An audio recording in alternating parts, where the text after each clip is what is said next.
played guitar, jamming good with weird.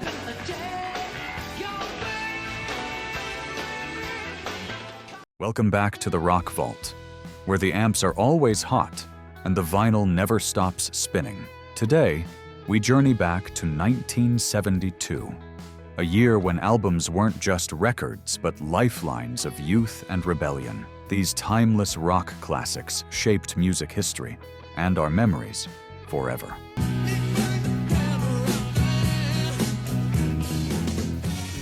Starting off our list, I want to say few albums embody the grit, swagger, and soul of early 70s rock, quite like Exile on Main Street. Released in May 1972, this double LP wasn't polished or pristine. It was messy, raw, and alive, just like the Stones themselves. Recorded during their tax exile in the south of France, much of the album came together in the damp basement of Keith Richards' villa, where nights blurred into mornings, and the sessions felt more like a fever dream than a studio project. What emerged was a sprawling blend of blues, gospel, rock, and soul that carried the sound of sweat-soaked jam sessions and lived-in authenticity. It's not an album built on singles, though Tumbling Dice became a classic. It's an experience, a journey across 18 tracks that pulse with the ragged charm only the Stones could deliver. Jagger's vocals snarl and moan, Keith's guitar riffs slither and bite, and the horns and backing vocals add a soulful, almost spiritual edge. For those who first dropped the needle back in '72, Exile wasn't about catchy hooks or tidy arrangements.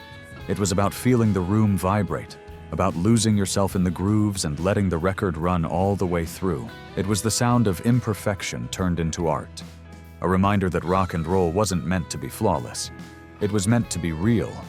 Looking back, Exile on Main Street brings with it a flood of memories. For some, it was blasting from dorm room speakers, incense burning as the haze of smoke curled toward the ceiling. For others, it was the soundtrack to long summer nights. Beer bottles clinking, car radios buzzing, and the Stones providing the reckless soundtrack to freedom. It was raw youth pressed into vinyl, a record that didn't care about perfection, because life itself was never perfect. Though critics were divided at first, time has crowned Exile as one of the greatest albums in rock history. A messy masterpiece that captures the Stones at their grittiest and most authentic. Even today, putting it on feels like stepping into that French basement where rock history was being written in real time.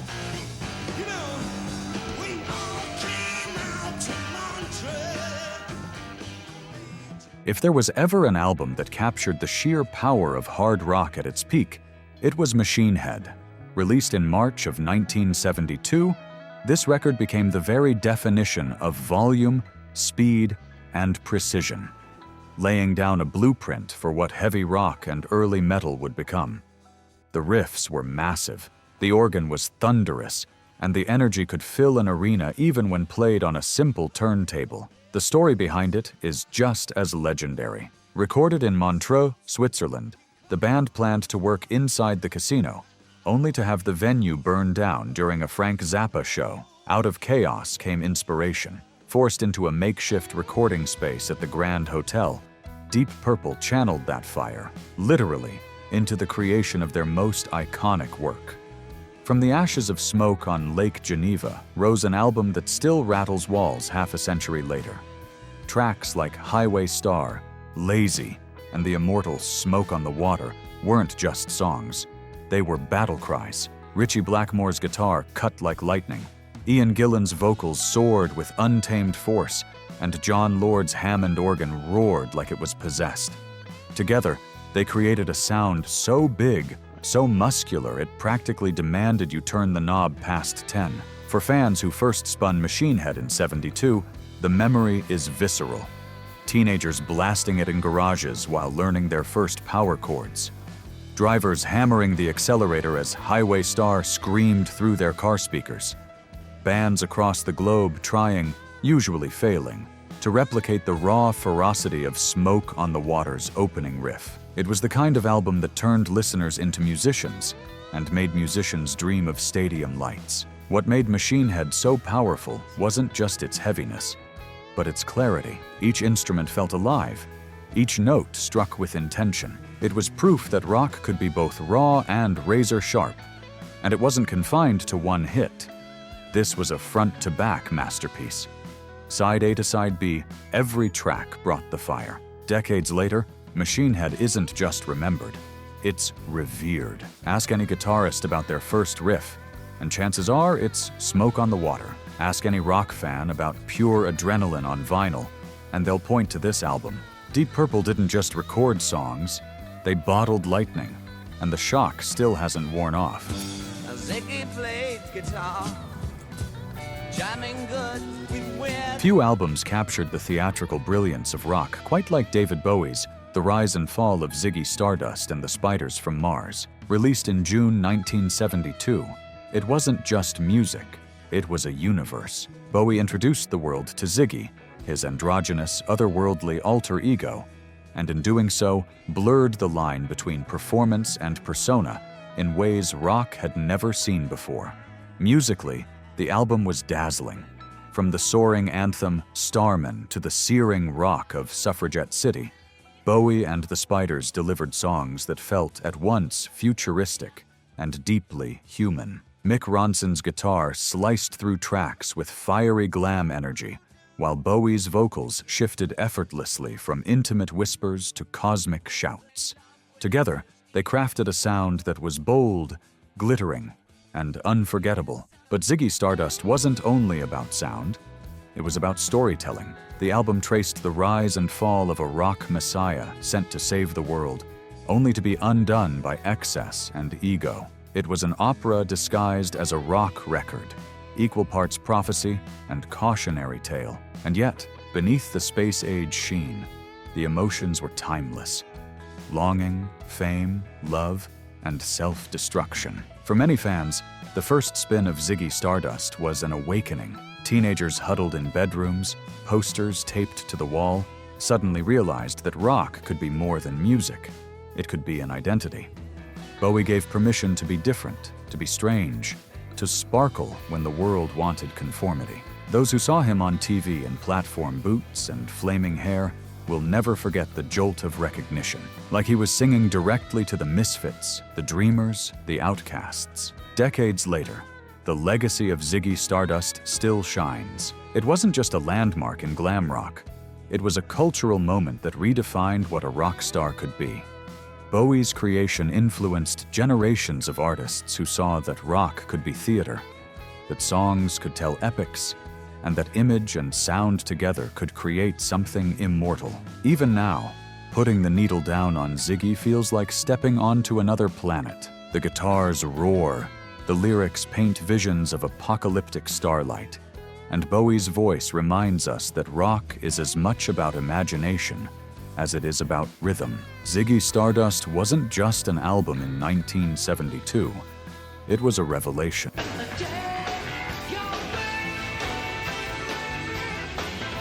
If there was ever an album that proved rock could be both a spiritual journey and a technical marvel, it was Close to the Edge. Released in September of 1972, this monumental record pushed the boundaries of what progressive rock could achieve. It was daring, intricate, and unapologetically ambitious. 3 sprawling tracks that stretched the imagination as far as the music itself. The title suite, Close to the Edge, ran nearly 20 minutes, yet never once felt bloated. John Anderson's soaring vocals carried a sense of wonder, while Steve Howe's guitars shifted from delicate finger-picking to fiery bursts of electricity. Chris Squire's bass thundered with precision, anchoring the band even as Rick Wakeman's keyboards launched them into the cosmos. Together, it was like a symphony disguised as rock, weaving themes of nature, spirituality, and transcendence. This wasn't background music. It demanded attention. Listeners sat with the gatefold open, lyrics in hand, following every twist and turn as though decoding a secret message. And in many ways, that's what Close to the Edge was. A code, a statement that rock didn't have to be bound by 3 chords or radio-friendly singles. It could be art of the highest order. For fans who first heard it in '72, The memory is crystal clear. The needle dropped, and suddenly you weren't in your living room anymore. You were transported into another world. Teenagers in bell-bottoms and college students with headphones closed their eyes and let the music swallow them whole. It was the sound of discovery, of realizing rock could expand consciousness as much as it could rattle speakers. The album wasn't designed for mass appeal, yet its influence rippled out for decades. Musicians looked at Close to the Edge and saw a new horizon. Progressive rock bands of the 70s treated it as a benchmark, and even today, its complexity inspires awe. Despite its density, it never loses its emotional core, whether in the hopeful lift of And You and I, or the furious drive of Siberian Khatru. Half a century later, Close to the Edge remains one of the crown jewels of progressive rock. It's not just music, it's an odyssey. Dropping the needle today brings the same rush of awe it did in 1972, reminding us that rock wasn't only about rebellion. It was about reaching for something bigger, something eternal.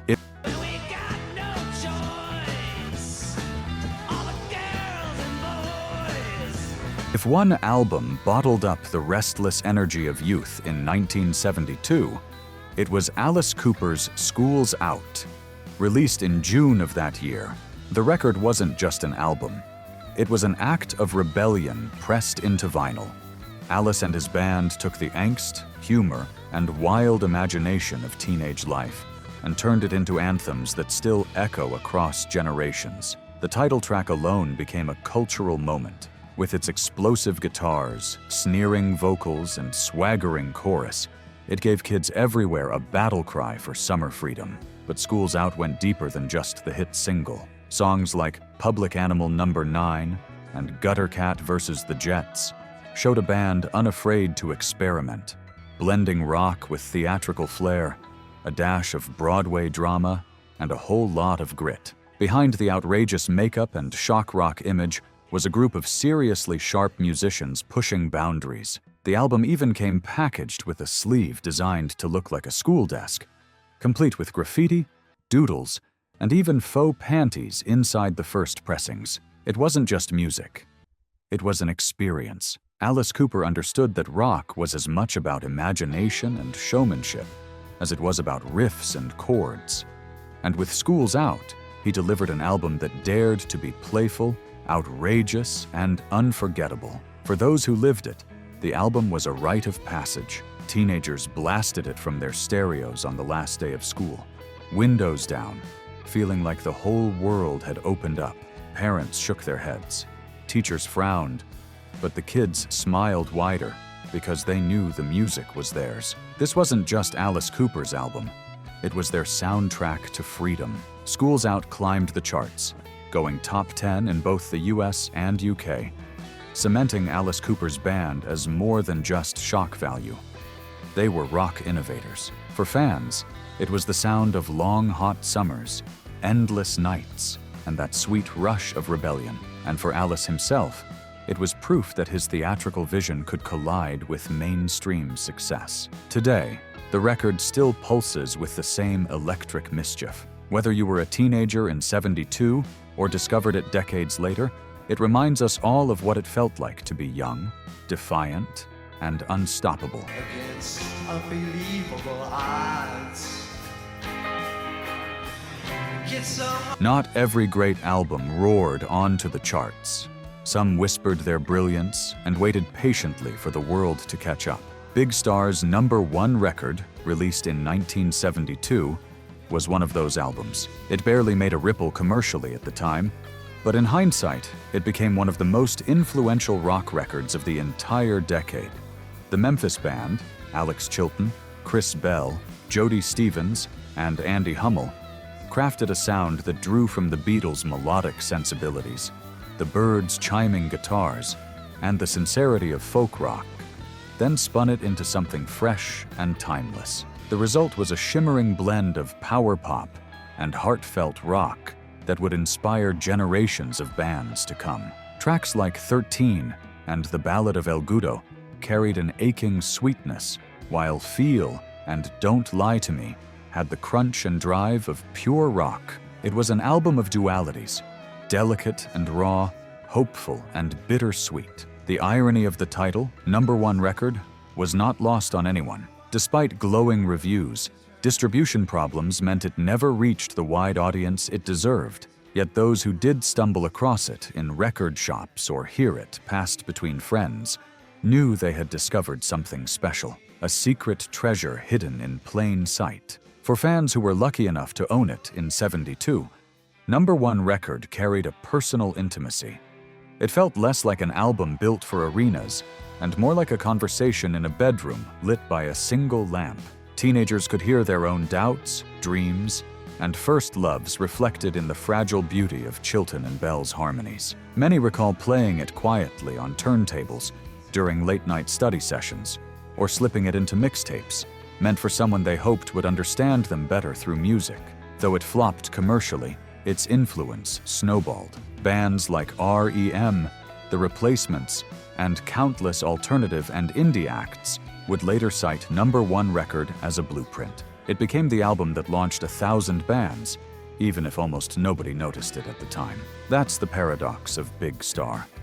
Largely unknown during their prime, yet deeply woven into the DNA of modern rock. Half a century later, #1 record is finally recognized as the gem it always was. Dropping the needle on it today brings back that sense of youthful yearning and possibility. It's not just a record. It's a reminder that sometimes the most powerful music doesn't scream for attention. It waits quietly until you're ready to hear it. He was the wizard of 1,000 kings. In 1972, while bands like Deep Purple and Black Sabbath were cementing the foundations of hard rock and metal, Uriah Heep carved out their own unique corner of the genre with Demons and Wizards. Released in May, this album blended heavy riffs with soaring harmonies and a mystical atmosphere that felt like stepping into another world. It wasn't just rock. It was rock with imagination. Ken Hensley's keyboards added layers of grandeur, while Mick Box's guitar riffs thundered with power. David Byron's vocals, dramatic and full of range, carried the songs with both grit and elegance. Tracks like Easy Livin' gave fans a straightforward hard rock punch, while epics like Circle of Hands and Paradise the Spell ventured into progressive territory, creating a record that was both accessible and ambitious. For those who spun Demons and Wizards in '72, it was an album that transported you.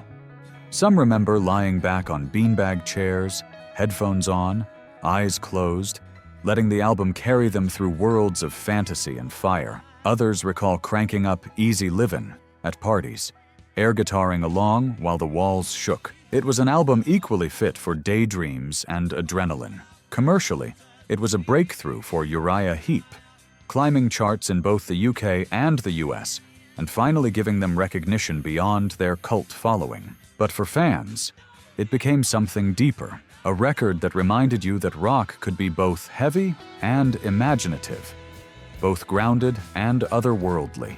Decades later, Demons and Wizards is still celebrated as Uriah Heep's crowning achievement, a bold mix of fantasy and ferocity that has aged like fine wine. Play it now, and you're instantly transported back to 1972, when rock was fearless enough to dream big. All alone at the end of the evening. Sometimes a debut album doesn't just introduce a band, it defines an entire genre. Released in June 1972, the Eagles' self-titled debut brought folk rock and country rock into the mainstream, weaving harmonies and melodies that felt as timeless as the open desert sky. With Glenn Frey, Don Henley, Bernie Leadon, and Randy Meisner at the helm, the band delivered a collection of songs that combined California cool with Nashville warmth. From the moment the record begins, it's clear this wasn't just another early '70s rock release. Tracks like Take It Easy and Witchy Woman blended breezy acoustic strumming with haunting harmonies, while deeper cuts like Most of Us Are Sad showcased the band's gift for emotional resonance. The musicianship was tight, but never showy. letting the songwriting and voices carry the weight. It was music made for both the radio and the road, equally at home on FM airwaves and long drives down Route 66. For listeners in 1972, this album felt like a breath of fresh air. Teenagers strummed "Take It Easy" on their first guitars, while adults found comfort in the warm, layered vocals drifting from their stereos on quiet evenings. It was the kind of record that worked just as well at a rowdy summer party as it did during moments of reflection alone. The Eagles had tapped into something universal, songs that felt easy to love, but deep enough to live with. The debut charted strongly, giving the band their first taste of success and setting the stage for their meteoric rise through the rest of the decade. But more importantly, it became part of the emotional fabric of its listeners. Those who first spun the vinyl remember the way its harmonies seemed to fill the whole room, or how the lyrics captured both youthful freedom and adult longing. Today, the Eagles' debut stands as one of 1972's essential albums, not just for what it started, but for the way it still feels alive every time the needle drops. Well, don't you fret, don't you fear, I will give you. When Jethro Tull released Thick as a Brick in March 1972, they didn't just put out an album, they created an audacious rock statement. A single continuous piece of music stretched across 2 vinyl sides, wrapped in a satirical newspaper-style sleeve.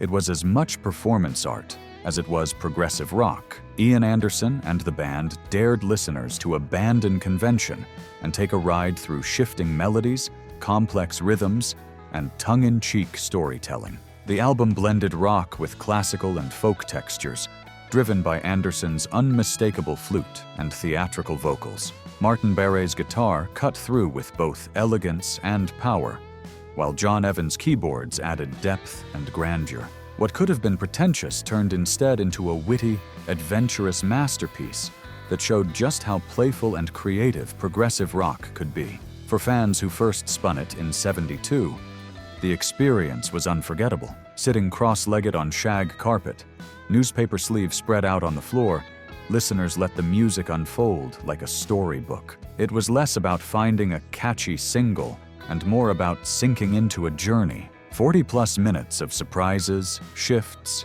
and clever twists. Some remember the way it challenged them. Others the thrill of realizing rock could be brainy and fun at the same time. Though critics were divided initially, the album went straight to #1 in the US, proving that audiences were hungry for bold ideas. Over time, Thick as a Brick has earned its place as one of prog rock's defining achievements.